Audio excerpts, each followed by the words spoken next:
Hello guys, मैं हूं नेदल। जो लोग मुझे इंटर्नशिप वर्कशॉप में देखे हैं वो लोग तुम्हें जानते ही होंगे, बट जो लोग नहीं जानते उनको फिर से बता दूं। मैं पीएचडी कर रहा हूँ यूनिवर्सिटी ऑफ शेफील्ड में, जो कि यूके में है। मैंने इंटर्नशिप करी है Max Planck Institute of Evolutionary Biology, जो कि जर्मनी में है, हैम्बर्ग के पास। मैं आज आपको बताने वाला हूँ कैसे मैं नाइजर से, जहाँ पर मैंने अपनी मास्टर्स करी थी, मैक्स प्लैंक में गया। तो होपफुली इस एक्सपीरियंस से आपको कुछ इंस्पिरेशन मिलेगी, आपको पता चलेगा कि भाई लॉजिस्टिक्स वगैरह कैसे काम करती हैं पूरे इंटर्नशिप एक्सपीरियंस की, तुम कैसे एक पूरा स्टार्ट टू एंड आपका इंटर्नशिप का एप्लीकेशन प्रोसीजर चलता है। जो रिसर्च आपके कॉलेज में नहीं होती है, आप इंटर्नशिप से उन रिसर्च को कर सकते हो। क्यों? क्योंकि आप बाहर अप्लाई कर रहे हो, आपको किसी दूसरे कॉलेज में जाके चेक करना है कि भाई इस कॉलेज में ये इस फील्ड में काम होता है जो कि मेरे कॉलेज में नहीं होता है, या फिर मेरे कॉलेज में रिसर्च होती ही नहीं है, मुझे रिसर्च करनी है या फिर इस फील्ड में रिसर्च करनी है। तो वो चीज़ इंटर्नशिप वगैरह हेल्प करती हैं। प्लस आपको अलग अलग फील्ड्स वगैरह ट्राई करने के लिए मिल जाएगा। ये सब चीज़ों में अगर काफ़ी लोग होते हैं जिनको आइडिया नहीं होता है, मेरे को बहुत लोग पूछते हैं कि भैया मुझे अपना रिसर्च इंटरेस्ट ही नहीं पता है, मैं किस में काम करूँ, तो उनके लिए भी इंटर्नशिप बहुत इंपॉर्टेंट होती है कि भाई सिंस ये 2 महीने की इंटर्नशिप होती है तो ज़्यादा कमिटमेंट नहीं है, लो कमिटमेंट है।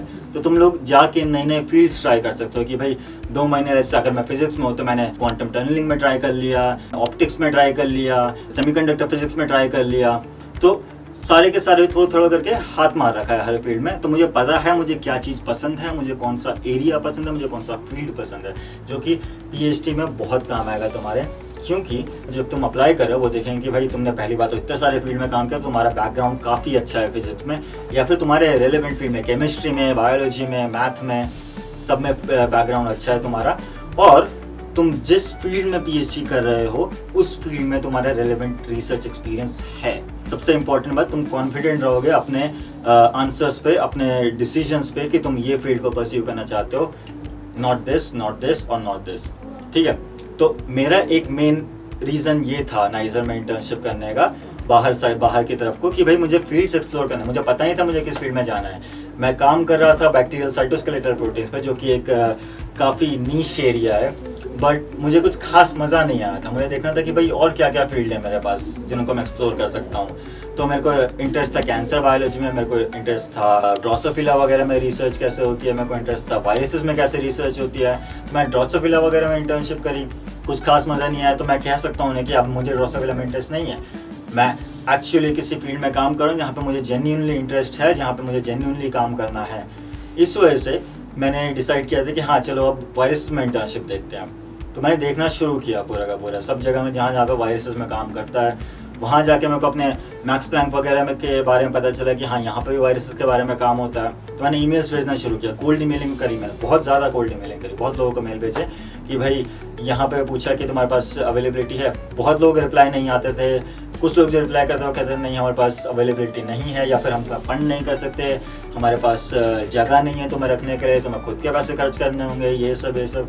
तो एक सॉर्ट ऑफ एक बैलेंस तुम्हें बनाना पड़ता है। अगर तुम्हें लगता है कि हाँ तुम उस जगह में रह सकते हो, तुम्हारा कोई रिलेटिव है जिसके यहाँ तुम कुछ टाइम के लिए रह सकते हो, कि तुम्हें पैसे नहीं देने पड़ेंगे क्योंकि रिलेटिव है ऑफकोर्स, और अगर तुम बाहर हो तो फिर अगर वो प्रोफेसर फंड कर रहा है या फिर प्रोफेसर जगह दे रहा है, वो सब चीज़ें तुम देख रहे हो, तो तुम्हें थोड़ा एक बैलेंस टाइप का बनाना पड़ेगा। मैंने मैक्स प्लैंक में जब ईमेल किया तो ये सब चीज़ें से थोड़ी बात हुई, तो वो चीज़ें थोड़ी फिट बैठ गई। उसके बाद मेरे सुपरवाइजर ने मेरे को मेल किया कि भाई लेट्स हैव एन इंटरव्यू।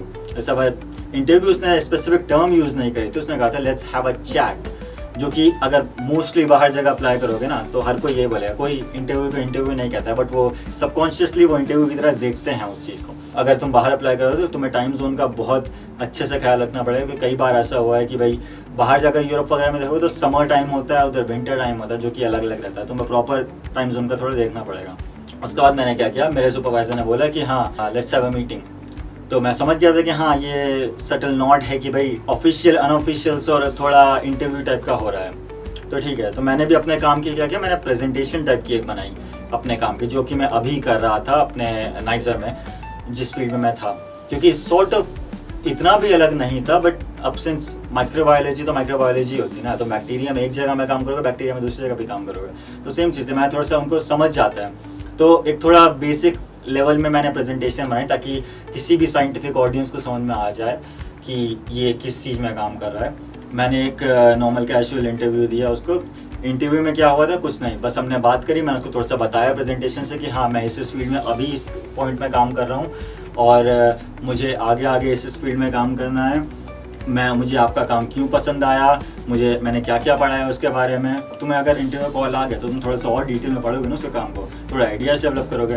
तो मैंने थोड़े आइडियाज़ वगैरह डेवलप किए थे कि यार हम ये चीज़ें भी ट्राई कर सकते हैं, ये चीज़ें भी ट्राई कर सकते हैं। कुछ होगा नहीं, ज़रूरी नहीं है कि तुम्हें उस चीज़ में काम करने के लिए मिले जो तुमने प्रपोज किया है, बट उससे क्या होगा, दूसरे बंदे को पता चलेगा कि हाँ तुम एक्चुअली में इंटरेस्टेड हो, तुमने अपनी तरफ से सोचा है प्रोजेक्ट के बारे में। फिर हम आ गए लॉजिस्टिक्स वगैरह में कि यार ठीक है रहना है क्या। तो उसने कहा कि मैं जगह वगैरह यहाँ पे मैक्स प्लान का अपना होता है, घर वगैरह होते हैं हमारे, तो हम वहाँ पे रहने का दे सकते हैं। ऑफिस स्पेस का मुझे पता वगैरह करना पड़ेगा। फिर उसने अपनी तरफ से अपने सेक्रेटरी वगैरह को ईमेल वगैरह करके उन्होंने पता किया, वो सब सेटल हो गया था।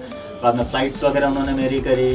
तो at the end of the day expenses मेरे एकदम नील हो गए, उल्टा बच गए ऊपर से पैसे मेरे जितने भी मिल रहे थे वहाँ से। वीज़ा वगैरह में भी सिर्फ थोड़ा सा अनफेयर एडवांटेज मिलता है अगर अच्छे इंस्टीट्यूट का नाम है तुम्हारे पास, जैसे मैक्स प्लैंक वगैरह का था। तो वीज़ा ऑफिसर वगैरह भी देखते हैं कि हाँ भाई इन्विटेशन लेटर तुम्हारा है वो मैक्स प्लैंक से है या फिर किसी रेप्यूटेड कॉलेज से, तो वो भी तुम्हें एक सॉर्ट ऑफ बेनिफिट मिलता है, तुम्हें जल्दी वीज़ा आ जाए, वो सब चीज़ें। तो वीज़ा वगैरह का तुम्हें ध्यान देना होगा कि भाई वीज़ा वगैरह कैसे करते हैं। मैंने वीज़ा वगैरह किया 2-3 महीने पहले किया, वहाँ से मैं गया फिर सीधा मैक्स प्लान, वहाँ पे मैंने अपना काम किया सारा का सारा, अपने कनेक्शंस वगैरह बनाए, उधर मैंने लोगों से बात करी, काफ़ी सारे नए दोस्त मिले वहाँ पर, एकदम नया एनवायरनमेंट था, काफ़ी अच्छा मिला। उसके बाद मैंने PhD same project overall in theory जो मैंने मैक्स प्लान में शुरू किया था वो मैं कंटिन्यू कर रहा हूँ इन माई PhD, even though I am working in a different institution now. इस प्रोजेक्ट में मैं जेन्युइनली इंटरेस्टेड हूँ। मैं कह सकता हूँ कि मैं असली में एक्चुअली इस प्रोजेक्ट में इंटरेस्टेड हूँ। कोई मैं ऐसे रैंडमली इस जगह में अप्लाई नहीं कर रहा हूँ कि मुझे ये पोजीशन मिल गई थी इसलिए मैं घुस गया। मैंने खुद विलिंगली अप्लाई किया है। और ये चीज़ सुपरवाइज़र जो है ना, जब तुम पीएचडी अप्लाई करोगे वो समझेगा, वो देखेगा कि हाँ इस बंदे ने इंटर्नशिप में ये प्रोजेक्ट किया था, उसको इस फील्ड में काम करने का इंटरेस्ट है, इसलिए तो फिर दोबारा पीएचडी अप्लाई कर रहा होगा।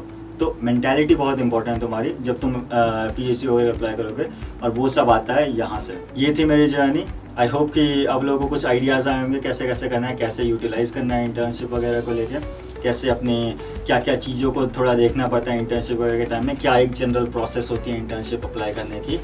बाकी किसी को कुछ डाउट्स वगैरह है कमेंट सेक्शन में लिखो। Will try our best to answer every question. I see you letter.